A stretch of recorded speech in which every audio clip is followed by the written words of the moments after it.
Right. Anyway, so yeah. So we're going to pick up on where we left off last time. So we'll just recap what we were talking about last time, and there were two sort of themes to last week's lesson. Weren't there?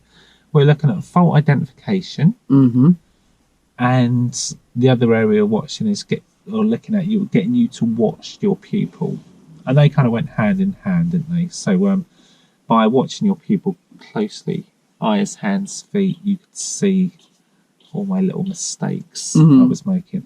We did the exercise where we come up to T-junctions where I wouldn't look effectively at the T-junctions, and you would be watching me to see that I hadn't done that, and you would say stop. You would intervene verbally and tell me to stop because I hadn't looked. So I might be going left at a T-junction looking that way. I ain't got a clue what's going on there, and I'm about to go out because I think it's clear there. And because that was quite interesting, wasn't it? Because you were going to let me go. I've just looked there and I'm going. So I stopped myself, didn't I? Yeah. It's like, well, I haven't looked. Just because you've looked, don't mean it's the right thing to do. Yeah, it might be safe to go because you've looked, but I don't know. So then you could reinforce bad habits. Yeah, that's right. I now form a habit as your pupil as not taking effective observations because you're too busy looking at the road like a driver would and not being an instructor, looking at the learner to see that they look. And so then we introduced instructor checks. You'd watch me. And once I made the decision to go, you'd do your check. That's right. And then we brought the instructor checks into when I move off as well. So you'd just make sure I do all my 6-point checks. And then if that handbrake was coming off, you would do your check to make sure it's safe. And that's kind of where we got to, isn't it? That's correct. That was like the last 2 hours in like 5 minutes. It was very quick. So now we move on, and we're looking more at intervention now. So we kind of introduced some verbal intervention last time, but now we're going to go physical intervention. Okay. So there are some like rules with it, like when to do it and things. So could you think of what occasions, when would you intervene, whether it be verbally or physically? What would be a justifiable reason? When you could be putting others or yourself in danger. Yeah. Good.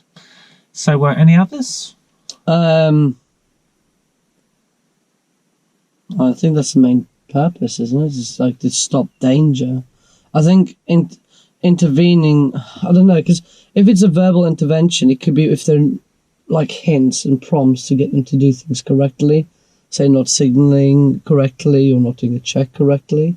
But I think if we're talking about physical intervention, such as using jaw controls or grabbing the wheel, because I mean the only reason I ever go in this zone is to grab the wheel. So based on that, it would be because there is danger, or it could be leading to danger. You know, by doing whatever they're going to do, could put others at risk, or could potentially put others at risk. So that's all I can think of. Really, that's the main. Well, so you're right. Safety issues.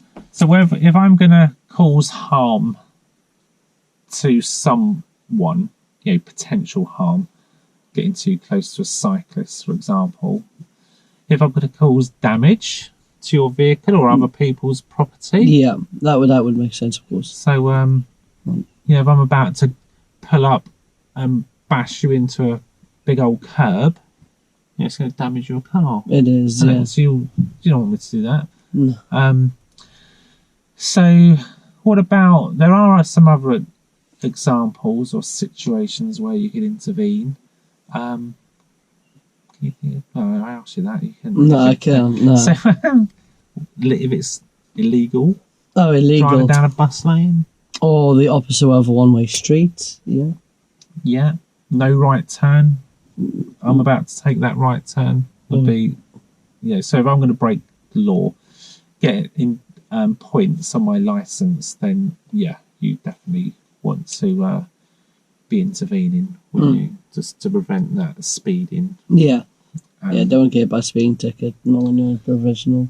And the other time that instructors can intervene is kind of to help your pupil. They might be stressed out. It might be at a roundabout, they've stalled, someone honks their horn, and now they've got the red mist. And they're like, do you know what? I can't function properly now because I'm stressed out. My heart's pumping.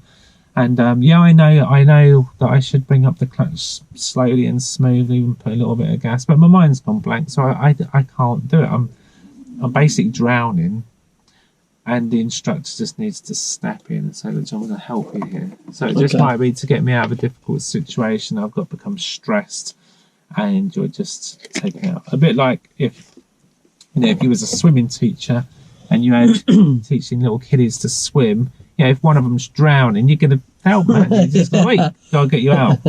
So, and just give me a rest and give me a break. And how do you do that? Would you swap like seats on a roundabout or something? Well, you got you remember that first exercise we did? You drove the car from that side, didn't you? I did, yeah. It's fun. And what did you have to tell me to do? You had gas on, gas off. I sit and I'd be responsible for the steering. Which you could even do a bit of that. At one point, you made me steer. Yeah, and that's where we're going to kind of lead into that today. So you're going to be intervening. So with steering, clutch, brake, etc. So they're summarised in the old module. Yeah, they are. Yeah. Actually, I should find the page just because that'll keep me on track, won't it? So, where are we? Here it is.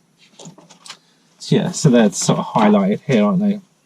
So to keep others safe, to prevent damage, to stop me breaking the law for legal reasons, and not ever get stressed. So that's it. So that's all justifiable reasons to intervene, whether it be verbally or physically.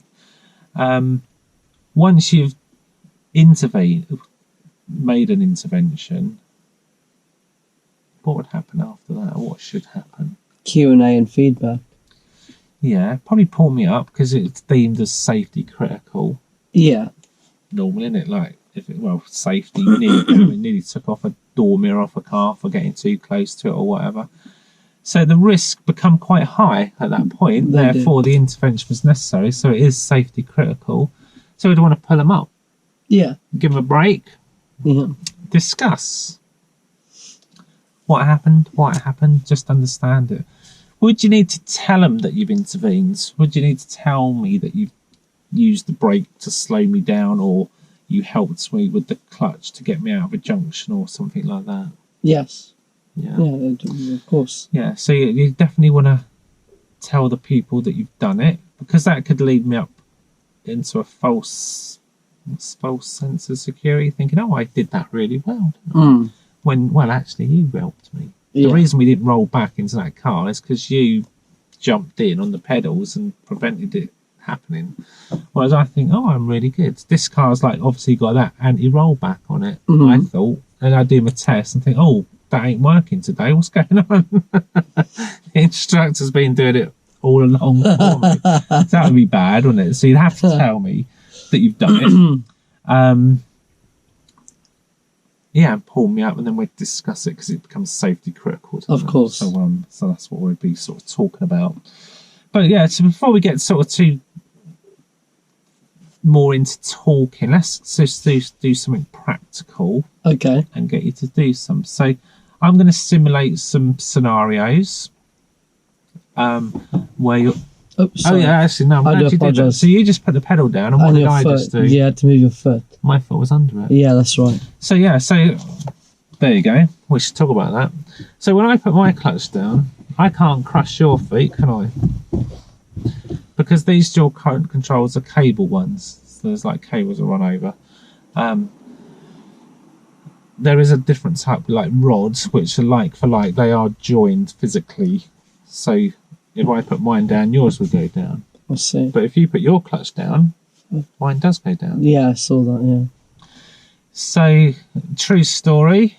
When I first qualified as a driving instructor, there was a bit of a news alert about it, because a driving instructor had demonstrated to a pupil how to do the emergency stop. He said, "This is what you want to do. You want to put clutch down and brake," and he did it. He stomped on them pedals, and the pupil's feet were under them pedals, and broke her feet. Oh, no. Yeah, literally, just crushed her feet. So that's a bad idea. That is a very bad idea. Office. So if you are, just thinking of that, if you are going to do a demonstration of pedals, then just make sure their feet are clear, are away, because that could go bad. Yeah, because I don't know which ones I'm having in my car, so they could be like this or that. So yeah, that's most now will run over the cable ones, more expensive. I think it's because of all the kit in the cars now. They just can't drill a hole through that to make like a rod, that they're joined physically on a rod. So they're a bit more complicated now, dual controls. So I don't know too much about them other than that, really. We already had the conversation prior to this why you've only got 2 pedals and I've got 3. Yes. So are you happy why you haven't got a gas pedal? Yeah. Because I technically don't need to make you go, I'm not, more for safety or stopping the car from stalling. Yeah, you don't need to make me go. Then it has to, you don't need, in a test, it need to be disabled or disengaged. That's it, exactly. So, so where was we? We're going to talk about simulating situations where you'll need to use the dual controls. Okay. Or intervene physically, because we started with verbally last time. You can intervene verbally today, but I don't know, I'm not going to respond to verbal. You could tell me to slow down, I speed up. You could tell me to steer away from a parked car, I don't steer enough. So it's like the risk is increasing, isn't it? You've intervened verbally, nothing's happened, pupils not reacting, then you go physical. Okay. And now we're going to get into that physical, so I simulate some of that. I've already had to do it, haven't I? Well, yeah, you do, because you've been helping your friend and they nearly took out a telegraph pole, where you had to steer. So so you know just how real that is. So I'm going to drive, and there's lots of parked cars in this road, and occasionally I'm going to get too close to parked cars, which will be worthy of intervention. Okay. All right. It doesn't mean everyone, so you can't sort of overreact. You have to wait till it's like you feel it's a problem. Then, because we'll do it correctly, you'll say, "Okay, Howard, steer more to the right," but I don't. So now you go physical. So we'll do a bit of steering simulation to start with. Okay. Let's get these on the back.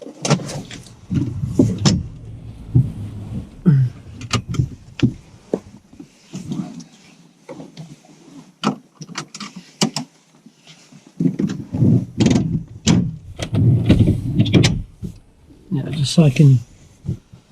There we go. All right. Is your mirror set up?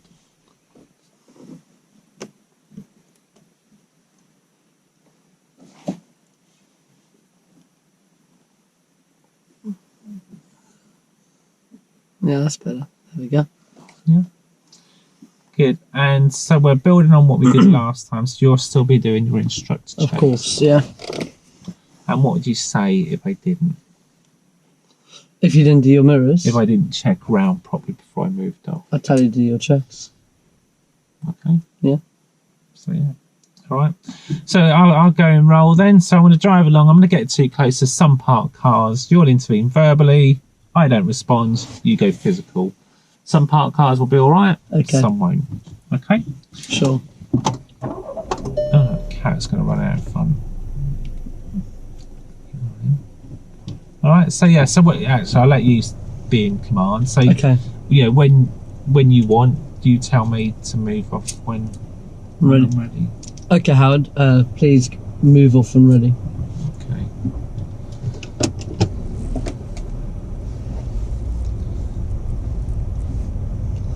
Okay, hard steer to your right. I'm just going to pull up. Right, so let's just review that. So how was my observations before moving off? You check the mirror. Check your station down. Check. Yeah, you checked that, didn't you? No, you didn't do it. A blind spot check now. I didn't know. Making sure I'm really watching. What I did is check my mirrors. So I wouldn't have to Scooby-Doo that there was a car over. Oh yeah, there's a car there. Didn't see that. So what would you do if I don't take effective observation? Tell you to take effective observation. So there, I'll tell you to check Just the say, blind Howard, spot. wait, stop, wait, Howard, Howard, stop. Hey, don't let me, because let's say there was a bike there and I start to move. He's going to swerve out of the way. Think, oh, what's going on? Isn't it? So yeah, so we want to just get in the habit of making sure I am being watched. So because I'm going to get away with murder otherwise. Okay, anyway, so right, let's do that bit again. So anyway, when you're ready, you tell me who asked me to move off and all of that. Okay, Howard, when ready, move off, please. Howard, stop. Please make sure to check your blind spot. Oh yeah, I always forget that, don't I?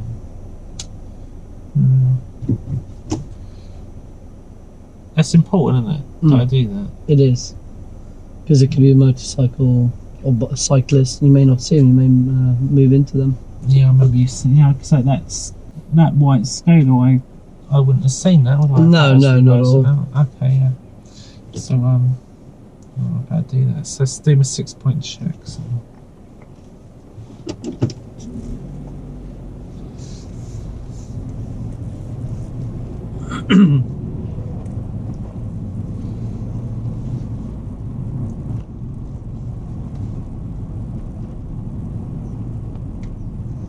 Okay, Howard, centre out a little bit more. So come to your left a bit.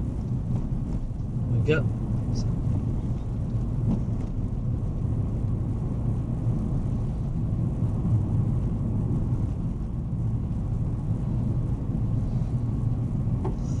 Okay, Howard, steer to your right.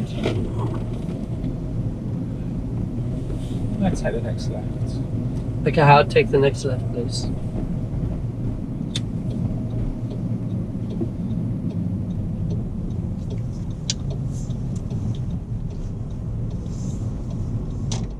Steer to your right a bit, Howard.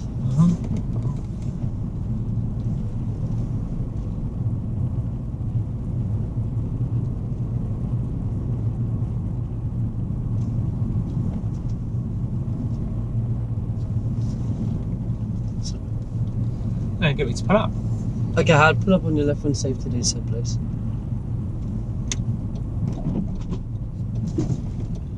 That's just... Oh. Hit the curb.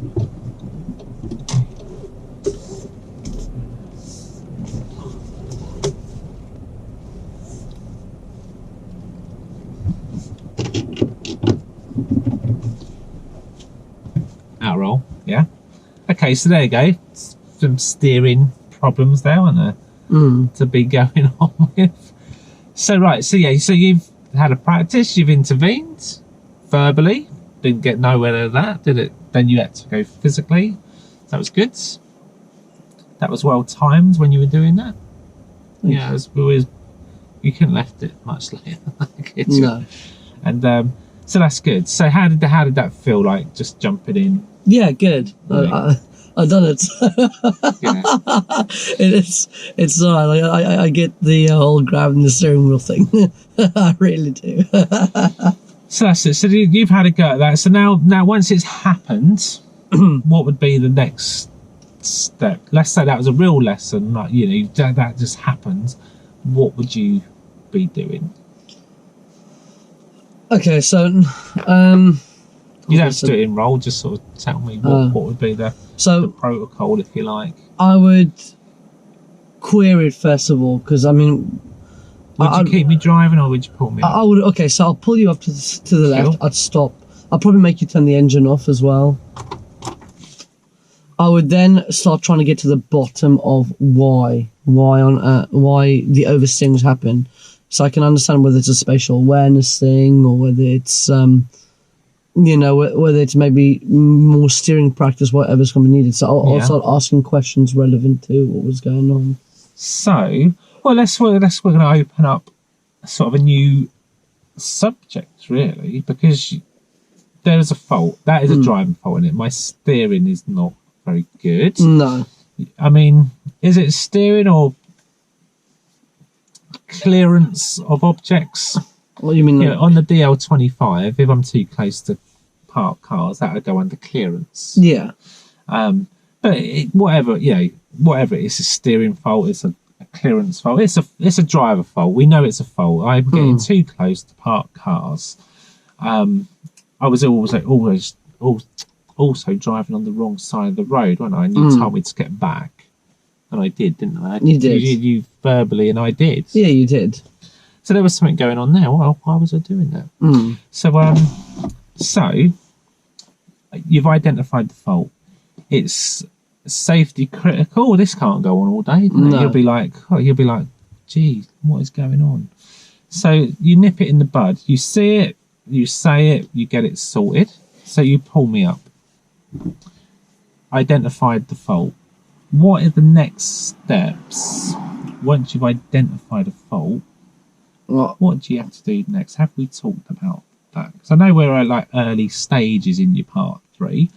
So once you've got a fault identified, there's a 3-step process to sort of fix a fault. Have we talked about that? We may have identify, remedy. Yeah. Identify the fault, remedy the fault, and then correct it. It's remedy and correction, not the... Well, that just to be, because we're always going on about being visual, don't we? A little chart here. There we go. There we go. Identify, analyse, and remedy. So you've got to identify that bit in the middle, the analyse, then the remedy. That's right. So they don't have to go in that order. Sometimes you might identify and remedy it by do this, like an intervention. But that's like a sticking plaster on the problem, just telling me what to do. To fully understand it, I need more remedy. So that's what we're going to get into. So you've identified this fault. So now we need to analyse it. So what's your understanding of that stage, this analysis stage? To me, to analyse something would be to break it down to components to understand why exactly it's happening. Yeah. It's analysis of a problem, isn't it? Yeah. And sometimes, instead of analysing an entire problem, sometimes it's best just to break a problem apart and analyse it piece by piece to figure out exactly what in that, for instance, if it's steering, well, then we can break into moving off. If we want to find out whether it's a spatial awareness thing or whether it's a steering problem, well, then I'll do Q&A. I'll try and get the correct answers from you. With the analysis, it's really the understanding. That's the real learning part. It's like, what are the consequences? Yeah. Why is it a problem? Someone thinks, it's all right. Oh, well, yeah. If that car door opened, I would have been all right. Like, so we need to think about the risk. So the analysis would be, well, what are the consequences of this happening? What are the risks? So if we're too close to parked cars, what if a door opened there? You'd hit it. What if a little kiddie run out? Oh, I'd run him over. So it's that would be the analysis. Try and understand as well why they're doing it. To get in their head, well, why are you doing that? Because to get the remedy correct, we have to understand it, don't we? We have to know why is this happening? If you took your car to the garage because it's got a rattle in it, they're going to do some troubleshooting and things. They're going to kind of analyse the fault. They are, and then they'll, come up with a solution and fix it. So we're kind of doing the same, but because it's a person we're dealing with. There's so many variables. It's what's going on inside their heads. Do they understand that it's actually dangerous to do what they're doing, and make them understand that and realise that? Because they might think, oh no, I thought I'd be all right. That's what you do. My dad does it, and you don't know, do you? You just don't. Or like you say, spatial awareness thing. So we'd want to analyse it, then come in with a remedy. So with the remedy, what if I'm getting too close to parked cars? Any thoughts on how I can be helped to do that independently on my own? I think the best way would be to get you to drive slightly further away. So if you're driving, say, too close to parked cars, and next time we're approaching a parked cars while we're doing it, I get you to drive just slightly further out, and then see if that would help your spatial awareness. Could we build on existing knowledge? For example, how would I judge my normal driving position from the curb? How would I do that? Have we talked about that? No. Have we talked about how I would park in a normal position, like near the curb, without being too close, without being too far? Have we talked about how your pupil could judge that? If because when I'm a pupil here, my perception is the curb is sort of in the middle of the car. So really, I might think, well, it appears, it's not in reality, but it appears that half the car's up on the grass here, because the grass and the curb line is literally in the middle of my car. So therefore, all this, is that on the grass? We know it's not, but my perception could be, oh yeah, that's weird. That's why I'd go too far from the curb, or I just misjudge it and go too close and whack in your alloys or stuff like that. So how could learner judge this position without you saying, oh, you're too near, you're too far, you're too near, you're too far? How would I ever get it so I could, because that's what we want to do, make them independent. How could you transfer that skill to me so you don't have to keep telling me what to do? I guess I'm going to take a shot in the dark here, so yeah, okay, bear with me. I guess maybe when I'm driving to location, or when I'm in the driver's seat, because from this stance you have a completely different perspective from where I'm sitting. You do, yeah. So from this stance I can see that the curb is here. So I guess... So you can see the curb sort of up in that corner. Yeah, because in the passenger seat that's what you see. So if you ask me what I can see from my perspective, so if you do that, just ask me. Okay, what can you see from your perspective? Well, the curb is... Well, it's on the end of my window wiper there. Okay. There's a little ridge on my window wiper. It's kind of just sitting just on it. It's sort of just not quite centre. Yeah. It's just not off centre. It's sort of in line with that, really. If I sit back in my normal driving position, it kind of just draws a line down here. I see. Okay. So that could be my crutch, if you like. Yeah. You know, if I had a broken leg, I'd need a crutch just to help me. Then sooner or later, I can get rid of the crutch. Yeah. I can do that. I can stand up on my own now. So that's literally just the thing that will support me to get my eye in and get me judging that. So yeah, so I've now got a reference point for parking. So then if we what would be a normal driving position? How far away from the curb should we drive in a normal driving position? From about a metre to half a metre. A metre. Well, they say a metre, but that will obviously vary. If we're in a narrow road, then we haven't got that luxury. No. So it is a bit of a guesstimate, but they say, you know, we want to be about a metre from the curb. We don't want to be driving in the gutter over the drain covers, do we? So we just want to be outside of that. So in this road, you could give me a reference point. So what you could do with people, if they're struggling with position, you could say, right, reference point for parking position is here. Right. Then you could literally just say to your pupil, right, what we're going to do now is move out, and I'm going to help you with the steering, and we're going to sort of park in a normal driving position. So yeah, we'd confuse people, but we are on a very, very quiet road here to do this. So so let's do that. Let's get a remedy for my normal driving position. So we're going to move off, and you're going to agree to help me to intervene. You're going to say, is it all right to hold the steering wheel just to put you in the position that I deem is a normal driving position? Mm-hmm. Yeah. So let's do that. So not enroll. If I'm going to check it's safe. I'm going to move off. And now you take the wheel and you put me in a safe position where you think a normal driving position would be for this road. Okay.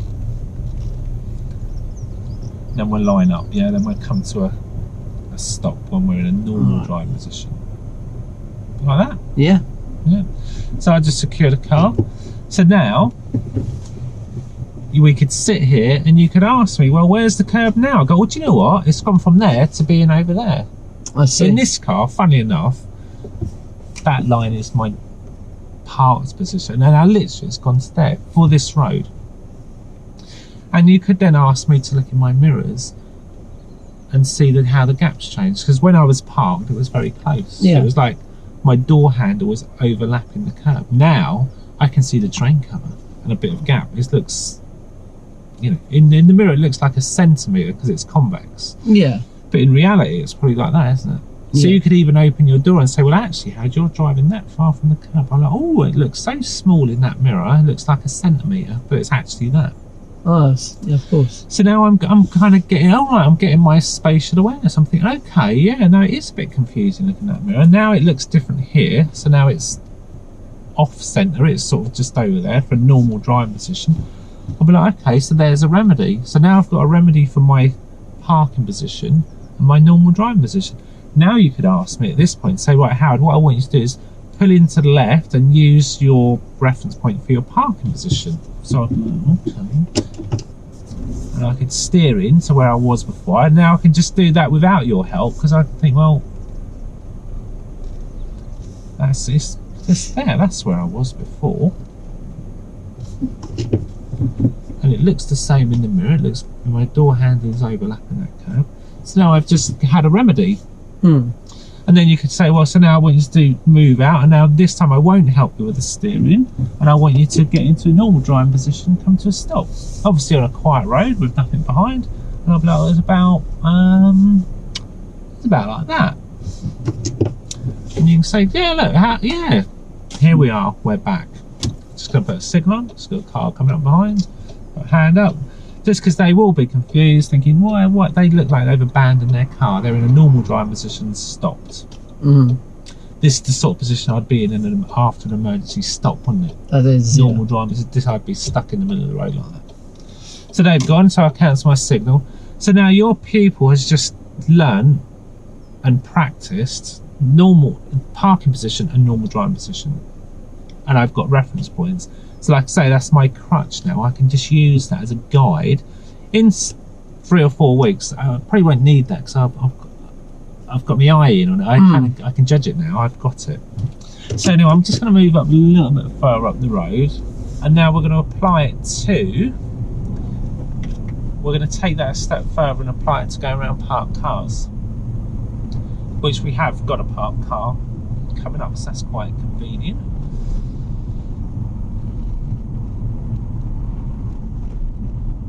So I'm going to pull up before it, just because then we'd have a conversation. So let's imagine I'm now the guy that has just driven too close to cars. You've intervened and said, oh, right, pull up. Howard, I told you to steer right. Then I had to grab the wheel because I really felt we were really too close to that car. Thought we were going to hit it. What are the risks? Oh, I don't know. You go through where the door could open. Little kiddie could have run out. Just for your speed, that's just too close, too dangerous. And you know, you're going to bash your car, you lose your door mirror, you know, damage, dangerous, all that kind of stuff. So it's analysed. Yeah. Why do you think you're doing it? I don't know, I can't judge it. So we're getting into inside his head. Why do you think? Oh, I don't know. Now, if I knew what I know now about, well, Howard, how do you judge your normal driving position? Oh, I've got a reference point for that. So you use that same reference point for getting around the vehicle. Yeah. And yeah, so we're going to build on it, borrow it. And so yeah, how far away from the curb would you normally drive? Well, it's about a metre, isn't it? So yeah, so if we want to leave, how much clearance do we want to leave that car? At least a metre. So we could kind of borrow that reference point, couldn't we? So as we discussed then, my normal driving position on the curb appeared to sort of come in line with over here. So we could look at that parked car So I'd probably just bear with me, just so it's clear, because we could lose our people here in trying to explain this. I might lose you trying to explain it. So I'm going to go visual aids, and I'm going to say, right, so let's blank bit of paper. So we've got our curb going down the left there. We know how to judge a metre from the curb, so there's our metre gap, and we know that the curb where that appears to be on our dashboard. So now if we add the parked car up there, so we've got this parked car there. Now what we're basically doing is we're going to draw an imaginary line. So what we're going to need to do, we're going to need to come out early and position like for like. So instead of using the actual curb, you'll kind of look at that parked vehicle and draw this imaginary line in your mind. So in this road, funnily enough, there's a seam in the road. There's like where they've dug up the road, and then there's this stretch of fresh concrete just happened. It's perfect, isn't it? So if I kind of adjusted and used that position, then therefore that will translate, and I will go past that car, leaving clearance that I need. That's right. So I could borrow that. I mean, we're just lucky that we've got that. But just by illustrating what we mean by this edge, I mean, if there was a big old door mirror there, then I'd use that, because we want to leave clearance on that mirror, don't we? We do, yeah. So we'd actually say, look, the widest part on that vehicle, or you might get a row of parked cars with some are half on the path, but one sticking out. So we'll just pick the biggest, fattest thing on that road, and that's the line that we draw. Then we're going to come out nice and early. So we're going to go past those cars in a nice straight line. So we've got the clearance, and then we can start to do other things to anticipate that doors might open or kids might run out by looking out. Have we talked about OUT, looking over it, under it, and through it? So we can look out, over, under, through, to see if there's any kiddies, people that might step out, or people in that car that might open a door. We might look for signs that are the mirrors tucked in, or are they sticking out? Did we just see a little flash of brake lights, or is the interior light on in that car? Gives us clues. There might be people that have just shut doors, or there's people in there. So then we go to another level. So this is all now remedy.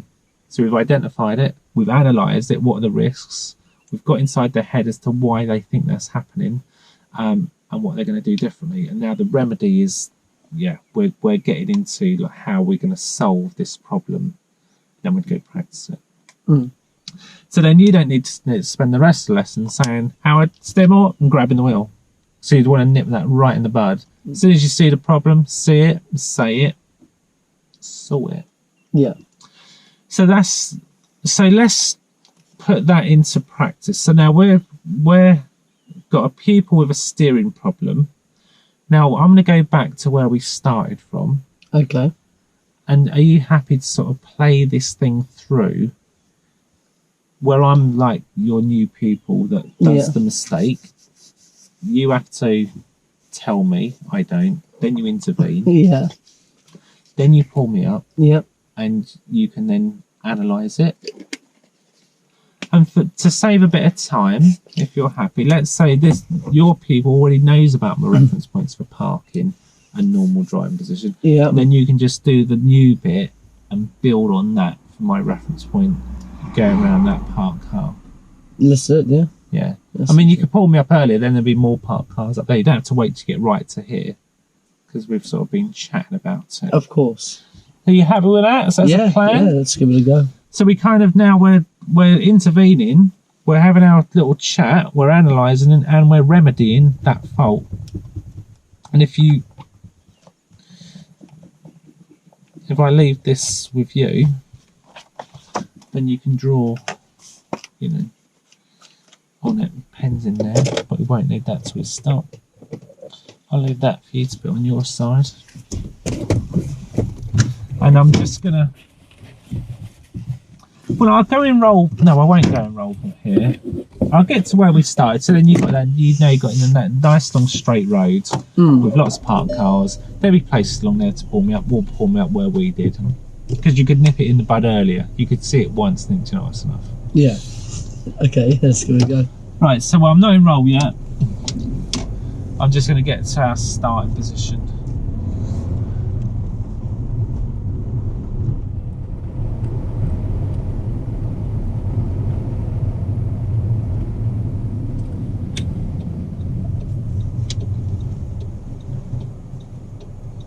Closed junction at this one. Car door open. So that's that. All kind of relevant to what we're doing, isn't it? That clearance with her opening her door. So we're literally nearly round back on the block that we just did. I'm going to be turning left and then we come back to where we started.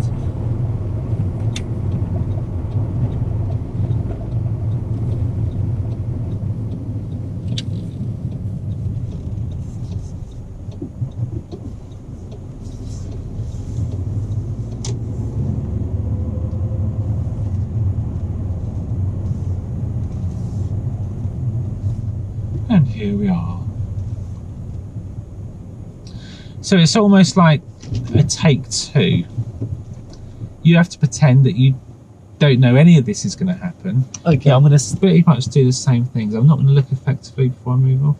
I'm going to get too close to parked cars. But this time you're going to use your skills of verbal intervention, physical intervention. Then once you've got that serious fault, you're going to get me pulled in, do the analysis, do the remedy, and work through it like that. And I just like be in your role as your pupil. If you get stuck, we'll come out of role. You know, I'll help you with whatever you need. So, are you happy to sort of give that a go? Yeah.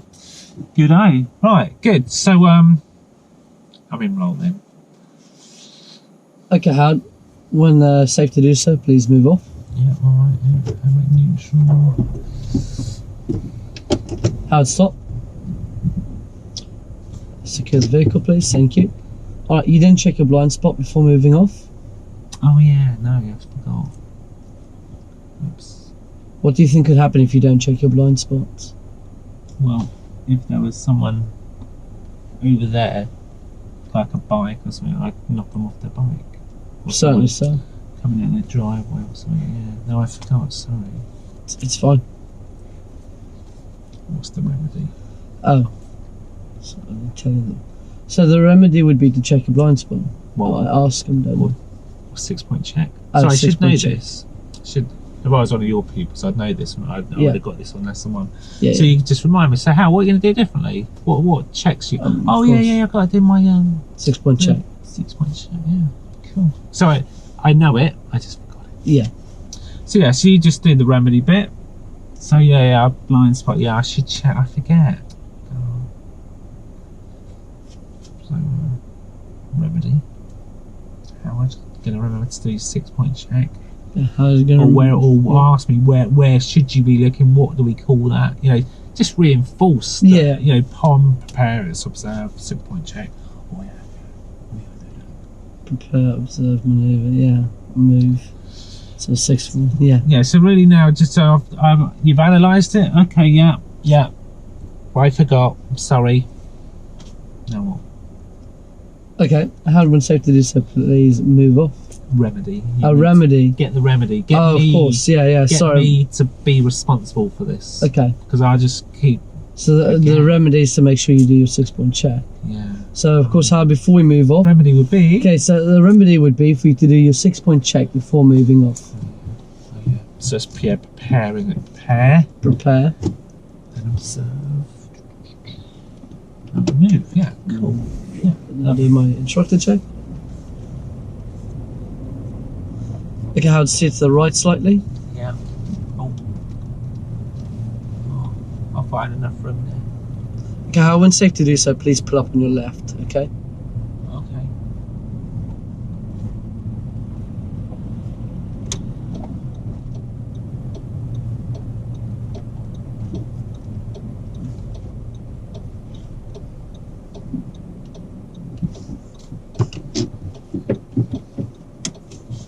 Can you please turn off the engine? Thank you. So, back there, when I asked you to move off, Yeah. you almost went. I wouldn't say you went into the vehicle, but you were getting very close, or too close for comfort. To the van. To the van, you know, the big white van right behind us. Now, what do you think would have happened if I hadn't jumped in or corrected your steering? Well, I thought I had enough room. I find it really hard to judge. I don't know. Did I have enough room? I thought I could get through there. No, I don't think there was. Well, I was worried about that because there was that car coming. There so was. I thought I'd just squeeze in that. Yeah. Of course. I mean, there are a few dangers to that. Okay. Okay. So, the dangers could be if you were coming too close to the car. Let's just say, like there was no one there. You could have hit the car or damaged our vehicle, hurt us. You were very close, yes. In fact, right. I'm pretty sure that quarter of the vehicle would have gone into the van. Oh, so okay. that quarter be gone. Right. Oh, I didn't think I was that close. Sorry. Yeah. The other thing that could go wrong is if there was someone in the van, they could have opened the door. You could have hit the door if a child had run through the front of the van. We could have hit the child. Oh God. These would unfortunately be test fails. Hitting a child. I suppose anyone's failed pass a test for like running someone over. No, certainly not. So is it all about just learning to just pass my test then? Is that no, really certainly not. It's more about learning to drive safely. So think about when we're eventually done, when you pass your tests and you're going about your general day, you're going to want to drive safely. You're going to want to be looking after... I don't want to run anyone over. Certainly not. I mean, jail time sucks, right? I mean, you certainly wouldn't want to go into jail for manslaughter. That wouldn't be the funnest of things. It was on the news. Yeah, someone went. You hear it, didn't you? People going to prison for driving dangerous and stuff. Running people over, yeah. So I don't know if you... Last year, someone in a Range Rover knocked over a cyclist, killed the cyclist, and then... they drove away, didn't they? They didn't help the cyclist. Anyway, they eventually got caught. They did. It took months, but they got caught. And they got down for manslaughter, dangerous driving, all sorts. It's not only about that. Think about if you've got a passenger and you didn't hit someone. If you went into this car 30 miles an hour, your passenger could be seriously injured. You could be seriously injured. Or you could knock off your wing mirror and damage your new car. You know, I don't want to do that. I want to be safe driving. Of course you do, of course. I didn't mean to do that. Now, of course, as you said to me, the problem you were facing was you said you thought you had enough room, right? Yeah, I just thought there was plenty of room there. I thought I could get in there. So do you... I was so close. No, it's fine. It's fine. I understand. So do you remember we spoke about reference points? Oh, we've done lots. But what, where I bay parked? The reference point... Okay, so earlier on, last lesson, we covered the reference points when pulling up to the curb. So, do you remember that? Yeah. Yeah, I just used it. Yeah. Exactly. So, do you remember where the reference point was for the curve? Can you show me? Yeah, we did that thing where we pulled up and it's sort of level on the end of my window wiper along here. So I was just using that just then to try and get that correct, yeah. Yeah, and I think you did very well. I mean, look at that, we're very nice to the curb. Your reference point works. My door handle overlapping on the curb. Exactly. So quite pleased with that one. It's a beautiful pull to the left. I'm very proud of it, yeah. Yeah, it really helps. Since you told me that thing, that's really helped me, yeah. That's great. Now, do you remember we led on from that and we went to normal driving position? We gave you another reference point. Oh, yeah. Normal driving position. Yeah, remember that. Where's that? It went over there a little bit. Yeah, to this sort of side. Exactly. That's quite good, yeah. So, what I'm going to do is I'm going to show you my amazing art drawing here. I'm clearly not going to win any awards soon, but all right, yeah. we'll have a good go. So imagine this is the curb, okay? Yeah. So I'm going to just mark it like that. That is our curb here, okay? This is that curb. Now, we are here, pulled up next to the curb. Yeah. Probably a bit close. So we are here, pulled up next to the car. This is us, okay? Yeah. And over here, and we've got this this Ford Fiesta right in front of us. It's pretty close, but we're going to say the Ford Fiesta is right there, okay? Mm-hmm. So imagine we've got, when you come into your normal driving position, You're about a metre away, aren't you? About a metre away. I'm using my reference point. Exactly. So I'm going to draw slightly away. So this is us a metre away from the curb. Right, this is when you're in normal driving position with your reference point. Okay, yeah. So your reference point is there. Yeah. We're a metre away. Now, what we want to do is, we want to draw an imaginary line. I'm going to put a little wing mirror here for that car. Oh, he's got a sticking out mirror. Exactly. Yeah. So I'm going to put it there so it actually looks a bit more accurate. Yeah. Now, what we're going to do from that wing mirror is we're going to draw an imaginary line, okay? Yeah.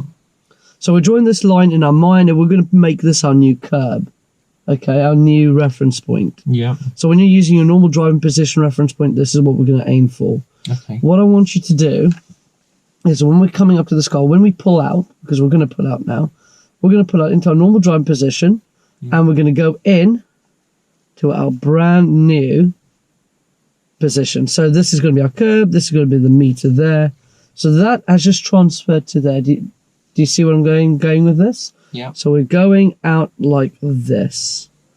So all we're doing is using the exact same normal driving reference point, I see. but we're just lining it up with that wing mirror. So I draw a line on the edge of his car. I kind of want that.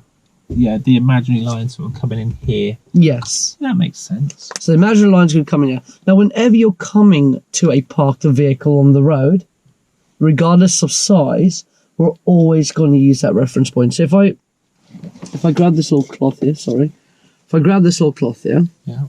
I'm going to just give you another little hypothetical, okay? Okay. So we've got a van, a very big van. We're going to say it's really big, like a truck, like a big lorry, okay? Yeah. It's got a big old wing mirror on it. I'll use the line, yeah. Exactly, it's going to be the exact same thing. So line it up with my thing. Yeah, and we're going to be there. Position reference point. And we're just going to come early. We're going to come in early. And we're going to be there. Okay, yeah. So I suppose if I'm leaving that gap, a metre, I suppose that would cover if a door opened, would it? Exactly, we cover for doors or...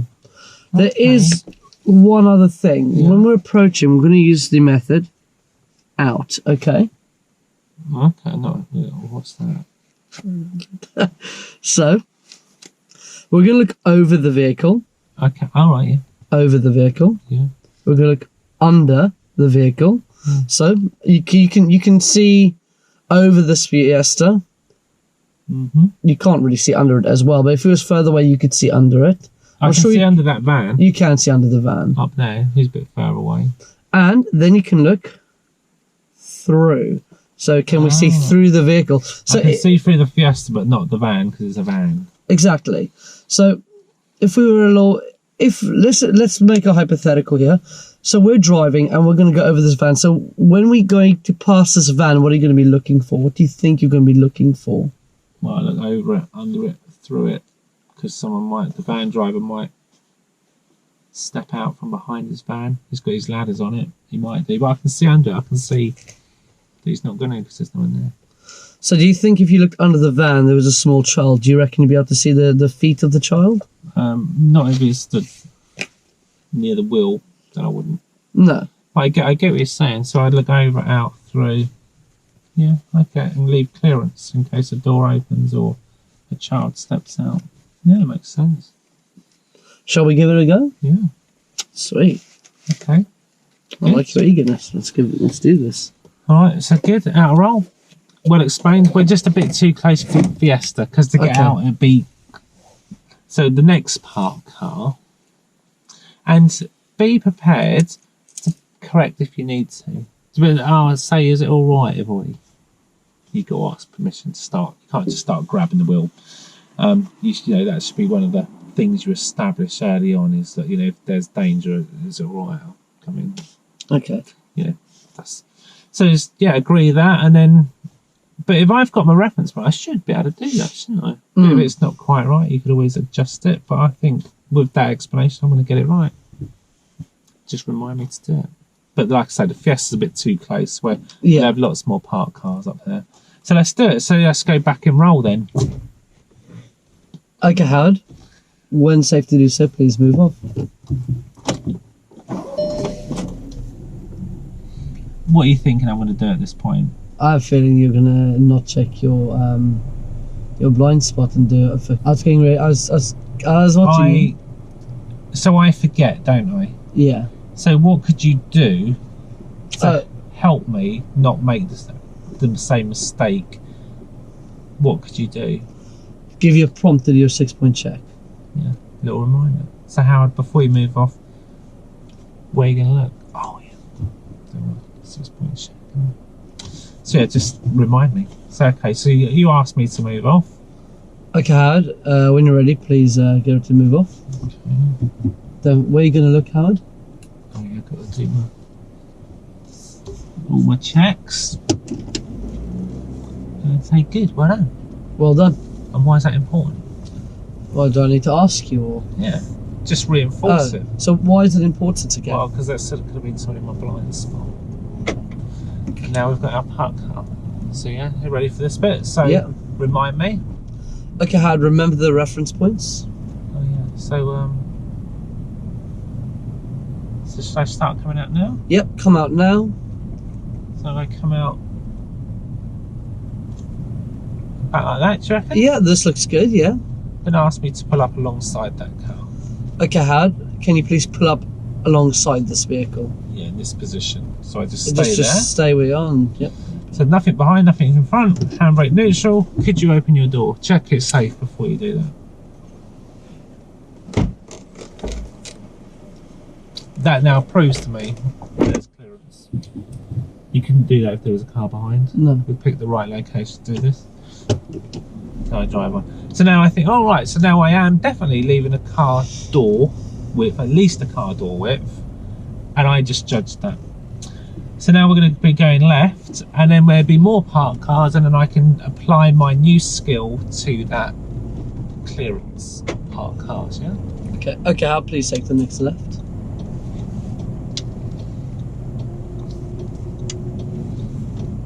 So there it is. Okay, Howard, Remind me. remember to use your reference points. Oh, yeah, so about. Yeah, this is good. Is that all right? Yeah, very nice. Okay. That's all right, is it? Yeah, you did very well. Shall I try on this one? Definitely. Look at your reference points. Oh, yeah, I see. Is that all right? Yes, definitely so. Very good. All right, yeah. Shit, that's good. Yeah, I like that. You're a quick learner. Yeah, I am. Yeah, I am. And then we'll pull up on the left. Okay, how when safe to do so, pull up on your left, please. And you could almost remind me to use my new, like, you know, if you knew that was a problem last week, use your reference. Well, yeah, don't know. Then you won't scratch my wheels down that nice. That curb with flints in it. Break my tyres. No. Yeah, don't wreck my tyres. You wouldn't say it like that, but you know. No, certainly not. So good. So we've just gone a full circle. Literally have gone round the block, a full circle. So yeah, so that where we just pulled up, if you've got the opportunity, you can do, but obviously don't do that if there's someone in that car or no. someone coming towards us. They're looking at that thinking, why is he opening the door? But in a road like this, if you've got the opportunity, just say, come to a stop alongside it. Handbrake neutral. You open the door, think, oh yeah, so we've got a nice lot of clearance. So that confirms this is good. Yeah, this is all. Yeah, I'm getting my spatial awareness. I've got my reference point, and I'm doing a good job. And now, of course, I can forget that, and you'd have to remind me. Just like you said, oh, you're a quick learner. If only they're all like that. Yeah. Yeah, no, I understand, yeah. You know, you'll be, with your learners who they forget their reference point, they come in near the curb and try and hit it, grind your wheels down the curb. Yeah, and so to remind them, say, look, going to pull up on the left, and remember your reference point, use that so we don't get too close to that curb. But they don't do it. Just like you reminded me to check before I move off, because I just want to get driving. Do you know, I just check my mirrors, go. Sort of seems all right to me. I forget, and if you keep reminding me, then I form that good habit. So then when I do pass my test, I don't even think about that. It's just a habit. I just do it. I couldn't not move off. It seemed alien to me to not check. Because one day, there will be a cyclist, and I really understand that. So see how you can take that and identify, analyse, remedy through full circle. But you just, the remedy is the hard slog, really. It is. It's like remember, habit. It's like a lot of experienced drivers that were taught when they learnt to try to go down all their gears, and to try and switch them off of that for a part 2 where they've got to do selective block gear changes. Well, it takes them a month of practicing. Yeah. And every time they go for the gear, it's like one hazard, one gear. Don't change gear yet. Slow. If it's clear, gear and go. But it's the slog, and that's what the instructor's doing day in, day out. Thinking, right, remember. And then soon, after a while, not soon, well, some people say, but after a certain amount of time, people get it, and they go, oh, do you know, I just do that now.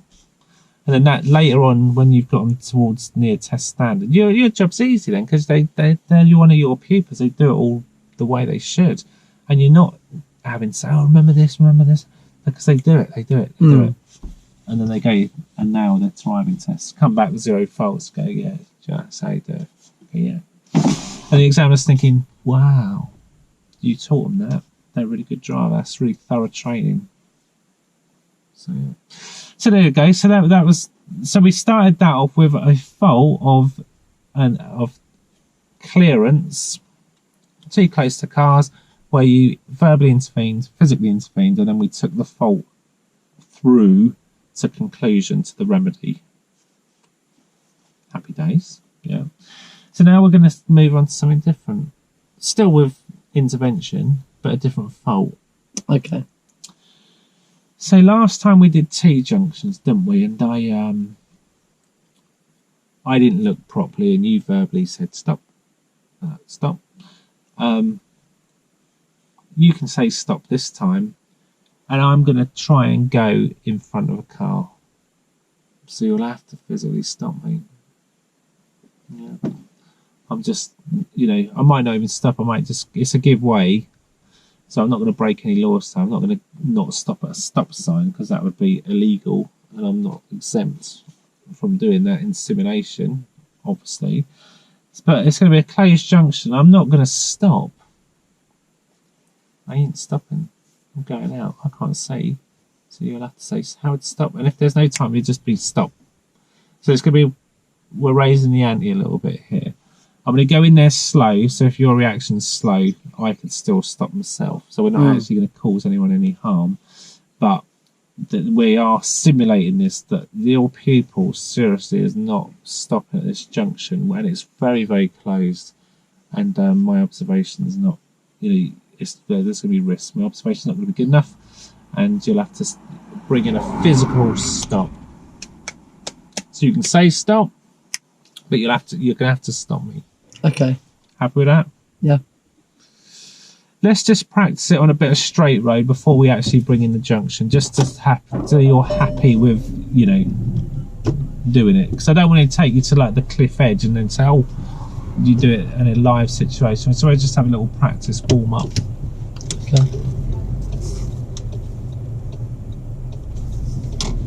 So we'll pretend there's a junction on this straight bit of road with no one around us, just so you can bring it to a safe rest.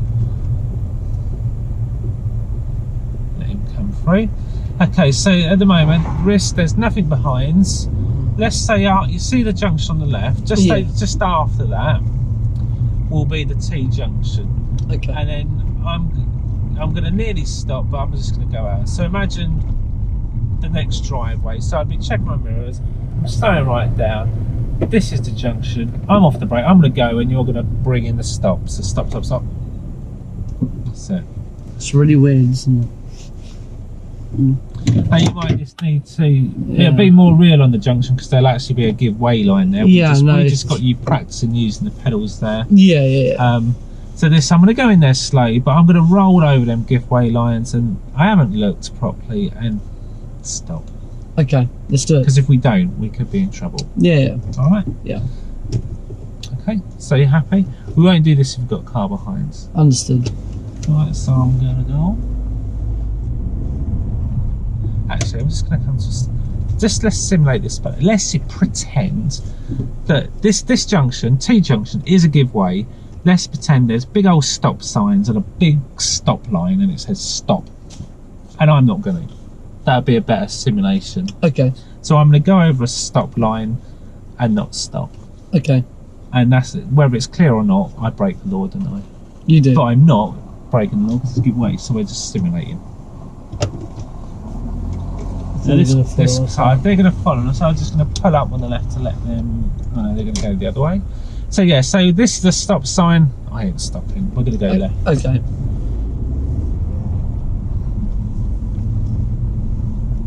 Okay, Howard, come to a stop.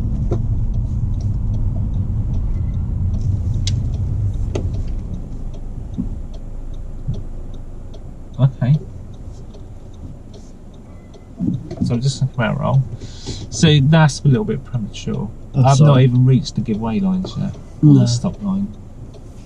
So you're just jumping in too early. Because if I was if I was on my driving test, I haven't committed any offence yet.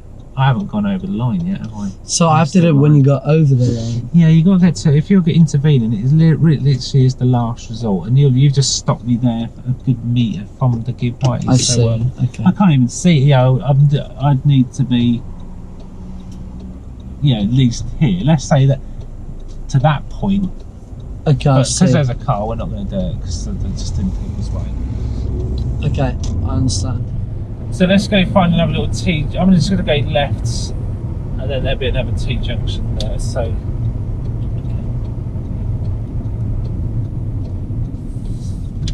so just pretend the give way lines at the end of this road are stop. So I am going to commit an offence. Okay. By not stopping. I'm going to go slow and everything, but I'm not going to stop. So you'll just have to bring it in, and you can say, Howard, stop here, buy in. So the nuclear option, bring me to stop. But it's at the point where I'm going over, I'm about to commit the offence. Understood. Okay. Right. So this is the junction. Okay. I'm going to go left. They're big old stop signs, pretend.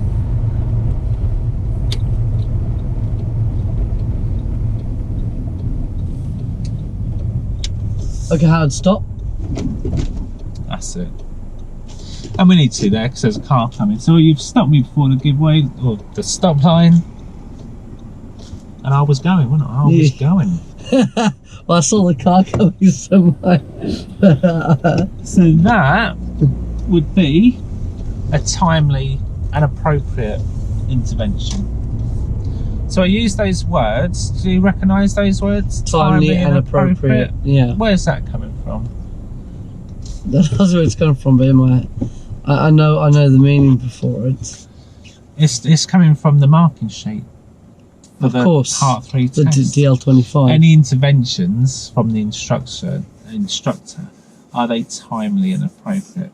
So we did one that was a bit early, a bit too early. Yeah. I hadn't done anything wrong at that point. Obviously it's difficult because I'm going to, and so but with the real pupil, it's like, when do you intervene? It has to be timely and appropriate. And so that was timely, it was appropriate, because I was going to go out and I would have been in trouble, wouldn't I? Had I done that? So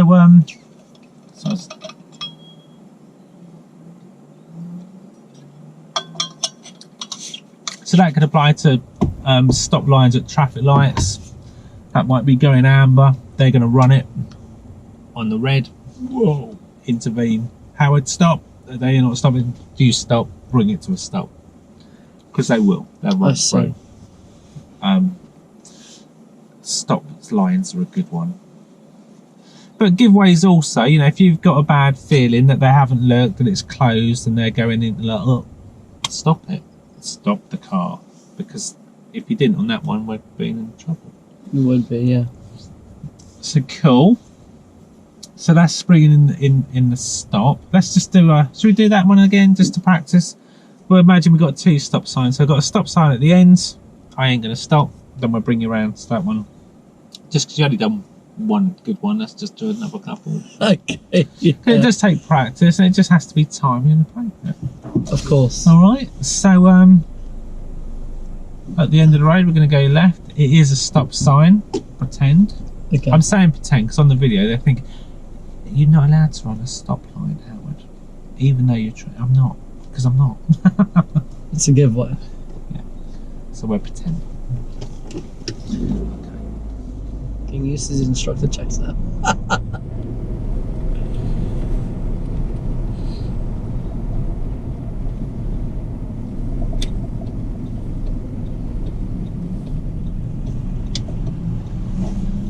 Okay, Howard, stop. Oh, I thought it was clear. I thought I could have gone then. No. It's clear. Yeah, but it's a stop. It's a stop. It's we have to stop at a stop line. Oh. It's illegal to go over a stop line. Oh, all right. Then. Oh, So at a give way, you can give way, but because it's a stop line, what does stop mean? Oh, stop. Oh, I didn't really see that. So I just thought it was clear, so I could go. Whoops. Okay. So can I stop now? I'm allowed to go, yeah? Yeah, you've come to a physical stop, so you can go and safely. Oh, yeah, so. okay.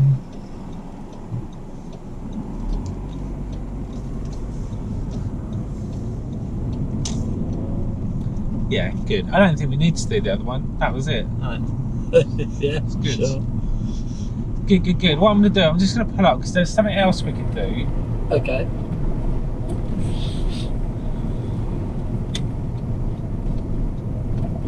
To develop it, because we're not far from an area that would warrant use of dual controls on a driving test. There's going to be a little road that goes down a hill. Yeah. And there's going to be parked cars on both sides, and it's a bus route. It all gets a bit tight, and quite frequently, I mean, it's quite good talking to examiners. You know, speaking to the examiner that does the part 3s and part 2s. And he was saying, a lot of people on tests are failing because they get too close and they should wait, and their clearance isn't enough. Or if they are going to go through, they need to go much slower. So just going through too fast. So this would warrant intervention in a much more, busier road. So I'm going to do that. I'm going to get too close to parked cars. Not all of them, just to keep you on your toes. So when you feel it's like, no, be prepared to stop me if I'm trying to squeeze into a gap that just doesn't exist. Okay. Be prepared to steer me out wider if it is safe to go past. So it's going to be a bit tricky, this one. And then just to make it more real. So we've done there's still simulation, but now we're just going to raise the bar a little bit. Okay. Happy with that? Yes. We need to be very aware of risks behind, because if you're bringing the brakes sharp and the van behind is going to follow us through, then we're going to get a rear end, aren't we? We are. So I'm going to be talking about the risk as we go down to make sure that doesn't happen.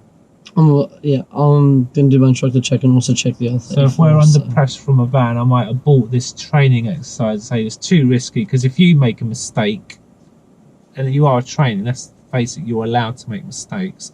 If the risk's too high, then I'll say, look, we're not going to do it, or I'll pull up, let the van go, then go do it, so we can do this safely. Okay. So we're going to be going down Ketts Hill, and I'm going to get too close to parked cars. And there's going to be something else in there, a surprise for you to deal with. Okay. So there's going to be something I'm not telling you about that you'll have to deal with. Okay. All right. Yeah. You're intrigued now, and you're thinking, Yeah. what's going on? I'm sorry. Okay, so we're about a 5-minute drive from this location. Well, maybe not that. So less on the way. I'm going roll. Okay. As we're driving, and so I'm capable of doing what's in front of me. So you can just sort of get into roll. I'm a pupil, I'm pretty capable, but like I say, I will be getting too close to parked cars when we get to this road. So you can direct me and ask me questions if you want. At the end of the road, I'm going to go left. Okay, how at the end of the road, please turn left.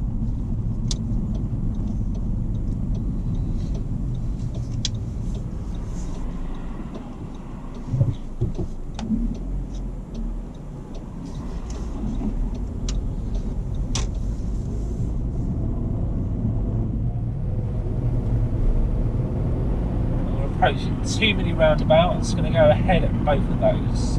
Okay. Okay, I had it. At the 2 mini roundabouts, please go straight ahead. Straight ahead. Straight ahead. Ahead at both roundabouts, yes.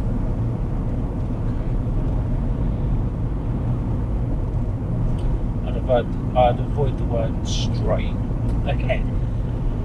I mean, straight over would be a really bad thing to say, wouldn't it, on a mini roundabout? So I could go straight over it. The mini roundabouts, yes. So I would just say ahead. At the roundabouts ahead. Okay. Because if you say straight, you said straight, or straight means straight, isn't it? Round. Do you know what I mean? It could be confused. I'd avoid that straight word. Okay. So I'm going to go ahead.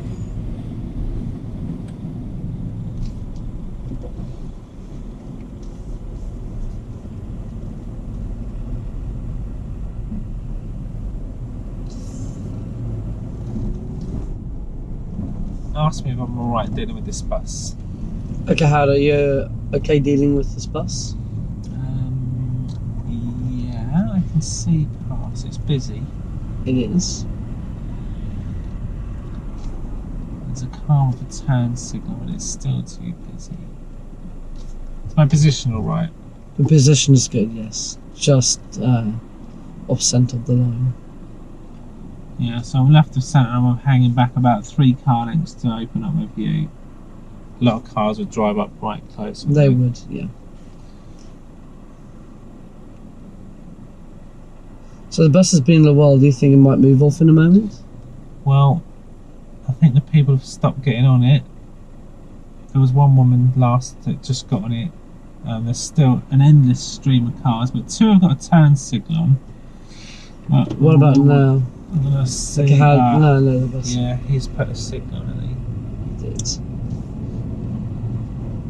So when that last person got on, because after the last person got on, you told me the last person was getting on the bus, and then you thought, oh, I'll still try to go around. Do you think that would have been the right call of action, considering what happened? Well, I could probably anticipate if she's the last one on that's going to move soon. But maybe there could be a problem. Maybe she's trying to pay with a £50 note or something like that. You never know. And the bus driver's like, are you kidding me? What are the odds of that, though? Slim. I don't know. Yeah, I'd say slim.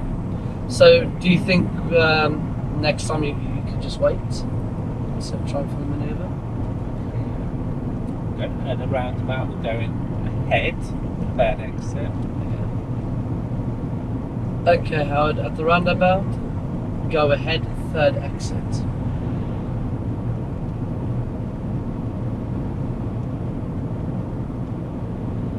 Based on the sign, do you know which one the third exit would be? City centre. Correct. That's good. Gives me a little visual, lovely.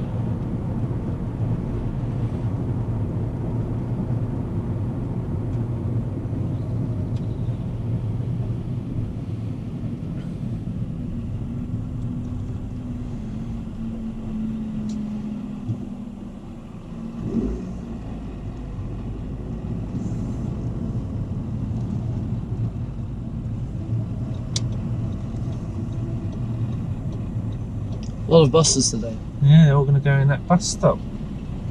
And they won't fit, will they? Certainly not, no. Our positions go round. The traffic lights ahead are just on red, going back to green. But That car's coming at speed. He's coming quick. And the bus has got a turn signal on now. He's coming out, he's dropped his passenger off.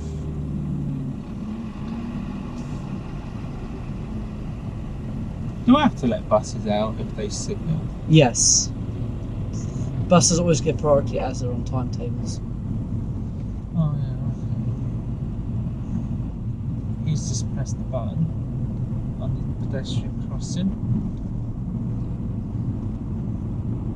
He has. Do you know the different kinds of pedestrian crossings? Yeah.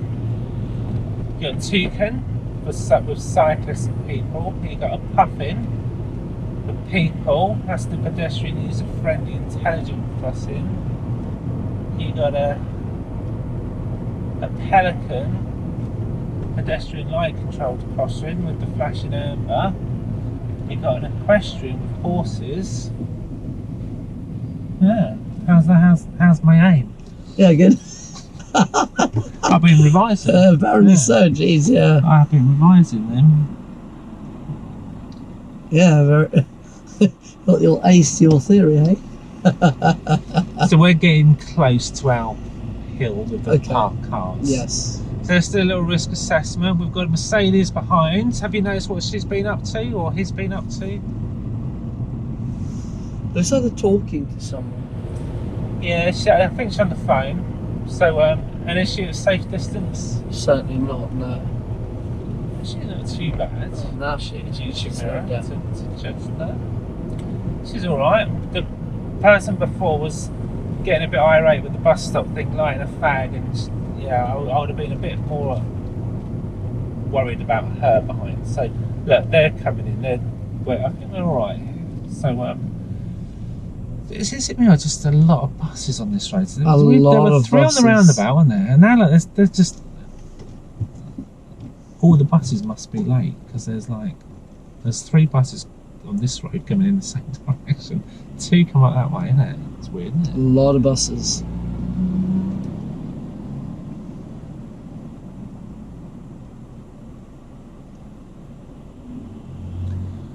Has that bus got a turn signal? It's still indicating left. Okay. So should I look to go round it? No. Why not? We've got a car and a bus and a hill. But that car in front's not even making any attempt to go round. I can at least look, can't I? You could. Because they're going to be there all day. They're just going to sit there for as long as that bus is there. I guess, yeah, that's right. Whereas, I thought with the hill coming up. Yeah. I guess there's a lot more clear vision. I thought there was. Okay, my bad. Well, I can see more, can't I? Yeah. If I position well. I thought we were a bit closer to the hill, to be honest. Anyway, so we're coming into this road. I will be getting close to parked cars. We do have a car behind at a safe distance.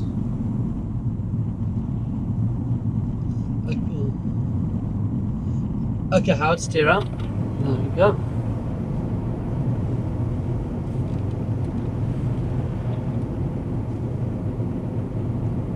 You're on my brake? Were you on my brake then? I was. Oh, okay. Yeah, just get. This is a 20 zone, so we're still. Oh. So just bring your speed down a little bit. Yeah. You're going to go ahead at the roundabout. Okay, Howard, ahead at the roundabout. Yeah. So. Right lane, yeah, Howard. Adam, is it right safe lane before you push me out there? Oh. Oh. What do I do? Oh, you're on my brake again. Oh. So, yeah. What should I do? Oh, you're gonna have to go left now. Okay.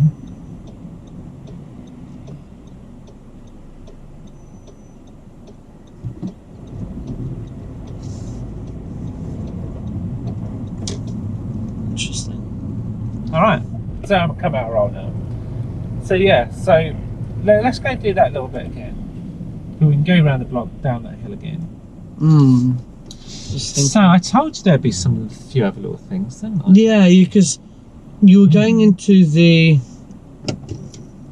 wrong lane. I wanted to steer you into the right lane, but so when you were going to steer me over there, were you happy that I was safe? in all honesty, 110% no. Mm. I wouldn't have been happy if it was safe. No. So it's about looking there and making sure I'm doing my own effective observation. So if you like stick me out into another lane, that's risky, isn't it? It is, yeah. That's a very fair point. So really make sure that is. Because I was looking there and I wanted to get in that lane, but what I should have really done is look in the mirror and turn my head just to make sure I'm covering anything, because there could be a cyclist or bike or anything. Yeah, exactly. Or another vehicle. So that's why the instructor check's really important, because you could Potentially cause an push accident. me into a bike, Mm. and then you were on the brakes, so you're braking me. So you just have to tell me, Howard, slow down, Okay. then intervene physically. Right. So that would be Okay. inappropriate. Well, I'm running over the speed limit, so yes, it's appropriate, but could you have verbally told me to slow down? Yes, first I could have. And say, look, Howard, slow down, it's 20 here. I went, oh, I thought it was 30. So I didn't spot the speed limit change when we went down the hill. And then the third problem we had was the lane. So it's a left-only lane. I've, gone into the left-only lane, want to go ahead, and has your intervention been timely and appropriate to tell me what to do? No, so I said go into the right-hand lane, but then you weren't doing it. Then I went to intervene, but my problem was I didn't do enough of instructor check. I wasn't going to go there until I was convinced you've looked, because I ain't looking. I see. So I wanted to make sure that do you know that that's safe? That's why you fall back. Because it can be a bit of a reaction. Yeah. But then when it comes to the decision, it's like, well, what do we do with the lane? And you've made the correct decision to say, well, we're just going to have to go left. Oh yeah, we can't go straight ahead. It'd be unsafe. Yeah. Is it illegal? So if it's marked left only and I go ahead, is that an issue? Yes, it's definitely an issue. You can't go. I wouldn't want to do that with a police car behind us. No, that's certainly not. I won't do that at all, because I mean, the traffic on the right-hand lane think you're going left, but it could cause a collision. Yeah. So there's things to think about. There is. And we're now going to go do it again, because we've just come round the block. We're back at the top of the hill. And we're going to go down and do the same thing.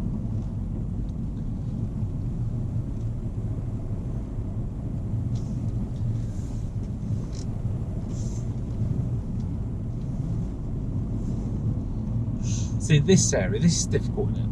Yeah, this would definitely be an advanced route. Yeah, they bring the learners round here on their test. Yeah. But, I mean, you need But I know what you mean. It's test standard, isn't it? Yeah, it's test standard. We are not on a nursery route anymore. Not an intermediate route, it's an advanced only route. So we're going to be going left. I'm going to go in roll. No signs. 20, into a 20. Yes. I'm in roll. Okay, Howard, go left, I guess you do. And we're doing this, we will be going ahead. Okay. At the roundabout. Of course. And I will be in the wrong lane. It's going to be like a take two. Yeah, I gather. I'm going to be speeding, I'm going to be too close to cars, you'll have to control me. And then I'll end up in the wrong lane. But make sure it's safe if you're going to push me into another lane. Okay, I will make sure to do my effective instructor. Okay, right, so we're in. Okay, how to steer out a bit. Sit out a bit. Yeah. Slow down, Howard. Bring your speed down a little bit, please. Thank you. We are under 20. So keep yourself under 20, okay? And make sure you sent out. Remember our reference points. Our reference points here, do you see them? Oh, yeah. Yeah, so let's stick to. Yes, perfect. So that's much better. We're sticking to our reference point. Yeah. Okay, Howard. Go ahead at the roundabout, okay? Yeah. Ahead, that's the right-hand lane, okay? What? Into this right-hand lane. See where the blue car is? Okay, just correct yourself. And bring your speed down, Howard. Slow down. Thank you.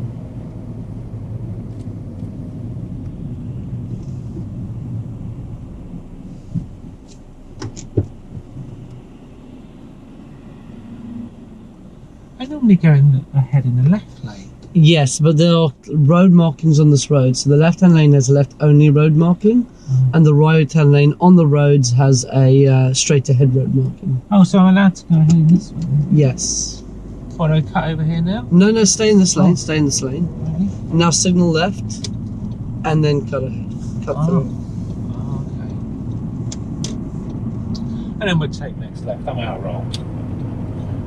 Will she look? Will she look? Will she look? Will she look? Will she look? Will she look? Will she look? No. So just walks in front. Doesn't even care. Oblivious. So there, that was good defensive drive on it. So anyway, so let's not talk about the woman. So get us onto a whole other subject about pedestrians and their observations. or lack of. So how did that feel? Good. That was good, wasn't it? Yeah, I felt in control. First time I didn't feel in control at all. This time I felt. Yeah, you know, the lane change. You looked, because you were asking me. I weren't going, was I? No. So you know, you've had a look. You've put me in there. It was safe. Much better. That was much better. Yeah. Intervened verbally. Howard slowed down at 20. I went, oh. So I was right in it. I was like really, you know, playing my character. Confused with the lanes. So you can see like that. If you were bringing me there on a lesson, you can see, like, as an instructor, you sort of anticipate where problems are, and you think, do you know, there's problems there, and you'd talk about it before going down. So how we going to be going 20? What gear would be good down this hill? Seconds. That are suppressed, you know, engine braking going down there. I was in seconds, but you can have a chat about it, can you? Then we're going to come to a roundabout. We're going to go ahead and look at road markings, and oh yeah, and like, you know, so. In hindsight, you could think, you know, if I was going to take that pupil down there, We've done a debrief. I'd have a little chat about it. So anyway, we're going to head back, and we're being rolled for the next junction. So try and be proactive at this junction. There's a reason we've come in here.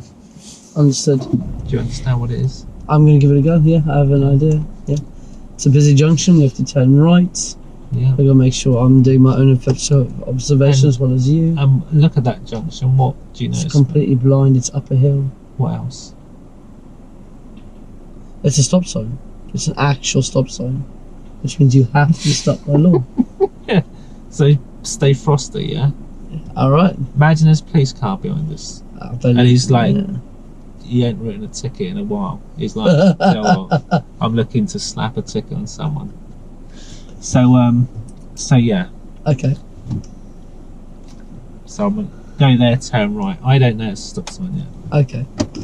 Okay, Howard. Turn right at the stop sign.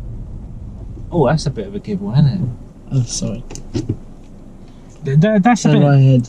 That's a bit like give me the answer. Now, okay. Yeah, okay. If you're assessing, you'd just ask, what sort of junction we got here? Yeah. No, I would have gone, I don't know, a closed junction. What did the sign say? Oh, stop. So what are you going to do? Oh, I'm going to stop. That's a bit over instruction to say. That's kind of telling me the answer. I did this last time as well. Yeah. We want our pupils to think. That's what we want to do. We don't want to just spoon feed them. That's really what I'm getting at there. Of course. Anyway, right. So let's try that again. I don't know. It's a stop sign. We're coming up. Going to turn right. Signal. Are you going to ask me anything about this junction? Yeah, what sort of junction is this, Howard? Oh, it's closed, isn't it? What else? What else do you notice? What do the signs say? What do the signs say? Oh, stop. So what are you going to do, yeah? Oh, no, stop. Stop? No, I've stopped.